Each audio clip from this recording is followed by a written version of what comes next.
बहुत पुरानी बात है। एक दूरदराज के गांव में जैद नाम का एक नौजवान रहता था। जैद निहायत मेहनती था, लेकिन उसकी एक ही ख्वाहिश थी, वह दुनिया का सबसे अमीर आदमी बनना चाहता था। एक दिन उसे खबर मिली कि पास के पहाड़ों में एक ऐसी गुफा है जहां एक सोने का चिराग छुपा हुआ है। कहते थे कि जो उस चिराग को पा लेता उसकी हर मुराद पूरी हो जाती। जैद ने अपना बोरिया बिस्तर बांधा और पहाड़ों की तरफ निकल पड़ा। रास्ते में उसे एक बूढ़ा मुसाफिर मिला। बूढ़े ने कहा, बेटा, इस सफर में तुम्हें 3 चीजें याद रखनी है: सब्र, शुक्र, दानशीलता। अगर तुमने ये खो दिए तो चिराग कभी नहीं मिलेगा।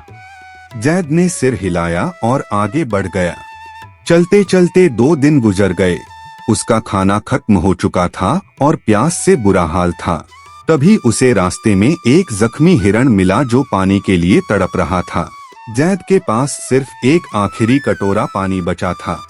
उसने सोचा, अगर मैंने इसे पानी दे दिया तो मैं मर जाऊंगा। लेकिन फिर उसे बूढ़े की बात याद आई, सखावत। उसने वह पानी हिरण को पिला दिया। हैरत की बात यह हुई कि हिरण पानी पीते ही ठीक हो गया और जैद की अपनी प्यास भी खुद ब खुद खत्म हो गई। आखिरकार जैद उस गुफा के मुंह पर पहुंच गया। गुफा के अंदर अंधेरा था, लेकिन बीच में एक पुराना मिट्टी का चिराग रखा था। जैद थोड़ा मायूस हुआ, क्या यही वह सोने का चिराग है? यह तो मिट्टी का है। जैसे ही उसने चिराग को उठाया, गुफा की दीवारों से एक भारी आवाज आई, जैद, इस चिराग को सोने का बनाने के लिए तुम्हें अपनी सबसे कीमती चीज कुर्बान करनी होगी। जैद परेशान हो गया। उसने सोचा कि शायद उसकी जान मांगी जा रही है।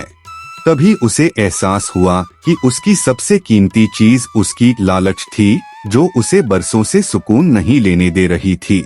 उसने दिल से दुआ की, ऐ मालिक, मुझे सोना नहीं चाहिए, बस सुकून और दूसरों की मदद करने की तौफीक दे। जैसे ही उसने यह कहा, मिट्टी का चिराग एकदम चमकने लगा। लेकिन वह सोने में नहीं बदला, बल्कि उससे एक ऐसी रोशनी निकली जिसने जैद के दिल को इत्मीनान से भर दिया। जब वह गुफा से बाहर निकला तो वही बूढ़ा मुसाफिर वहाँ खड़ा मुस्कुरा रहा था। बूढ़े ने कहा, बेटा, सोने का चिराग कोई धातु नहीं थी, वह तुम्हारा अपना दिल था। जब तक लालच थी, यह मिट्टी का था। जब तुमने सखावत और शुक्र अपनाया तो यह सोने का बन गया। जैद वापस अपने गांव लौट आया। वह अब अमीर तो नहीं था, लेकिन वह सबसे ज्यादा खुश था।